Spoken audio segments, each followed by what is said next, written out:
welcome to the news recap here on News Ghana Clock, also coming to you live on TroTro TV. We are coming to you from our studios here in Osu. My name is Hegel Fusuano. Coming up in this bulletin, one vehicle in the presidential convoy gets involved in an accident. Also, President Akufo-Addo has said 1 million farmers will be beneficiaries of the agenda for planting for food and jobs. We take you to the northern region where 2 people have died and also 1 injured in a clash between the police and youth in Tumu. Well, we have details of these and more coming up in this bulletin. Do stay.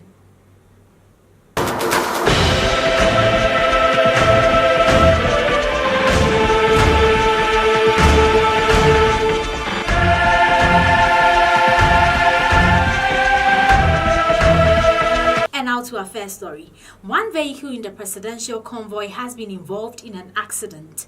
However, Deputy Chief of Staff Francis Asenso-Boakye, who was in the affected vehicle, survived a near-fatal accident after an articulated truck ran into the presidential convoy at 1:45 a.m. at Konongo in the Ashanti region. The president, who was safe, was on his way to the Bono-Ahafo region on a working visit. On reaching Konongo, an articulated truck driver refused to stop when he was signaled by outriders to do so. One side of the vehicle was mangled after the crash. Meanwhile, the Deputy Chief of Staff sustained minor injuries and is recovering. Let's still stay in the Bono-Ahafo region, where President Akufo-Addo has said the period of his stay in his administration has witnessed the fulfillment of a number of promises he made to the Ghanaian people in the run-up to the 2016 elections. Now, speaking on the free SHS policy, he noted by September 2019, the policy will cover all students in senior high schools across the country. Now, touching on the agenda for planting for food and jobs, President Akufo-Addo noted last year 200,000 farmers were beneficiaries of the program, adding that by 2020, 1 million farmers will be beneficiaries. Now, President Akufo-Addo made this known on Friday, May 18, 2018, when he addressed a Durbar of chiefs and people at Bunsuya in the Nkranza South.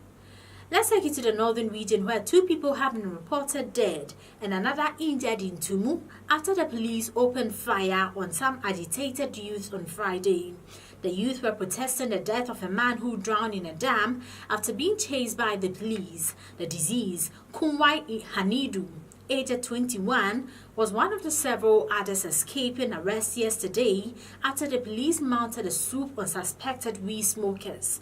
The suspects ran into the Tumu Dam, but Hanidu failed to make it. His body was retrieved on Friday, and the youth are accusing the police of causing the death of the young man.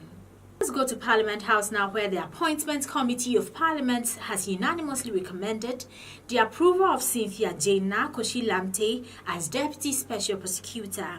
Now, Chairman of the committee, Joseph Osoyo-Wusu, says reports on the vetting of Ms. Lamte will be presented to the House for approval.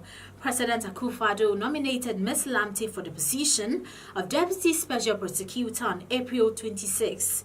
She has almost 30 years working experience as a lawyer.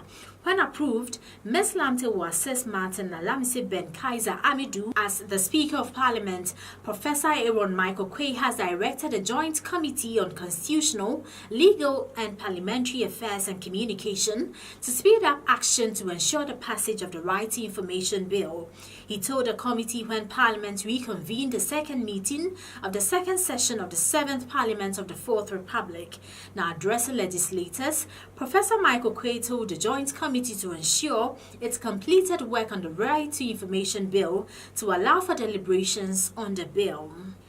Let's do other stories, as the Ghana Traditional Council has placed a ban on drumming and noise making in the traditional area starting from May 14 to June 14, 2018.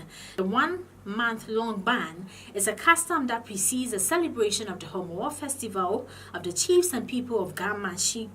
Now, acting president of the Ghana Traditional Council, Nido Dunseki II, announced this when he addressed a news conference at the Gamanche Palace in Accra on Monday. He called on chiefs and elders of Accra and its environs to ensure the ban was enforced in their respective areas in collaboration with the local and district assemblies.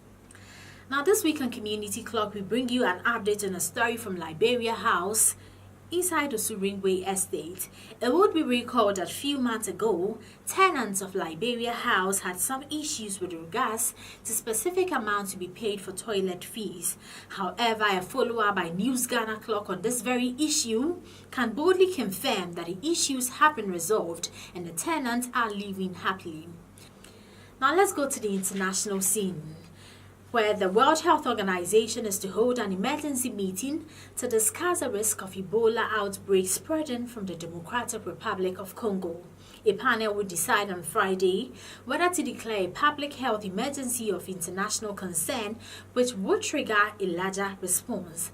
At least 44 people are believed to have been infected in the current outbreak and 23 deaths are being investigated.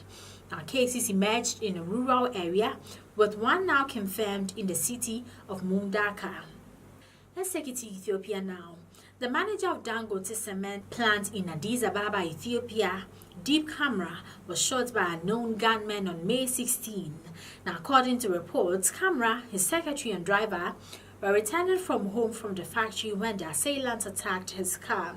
Camera died from the gunshot wounds he received. The driver and the secretary were also shot at. Meanwhile, their current state of health is yet unknown. Well, on this note, this is where we end the recap for this week. But before we go, let's take a look at the headlines.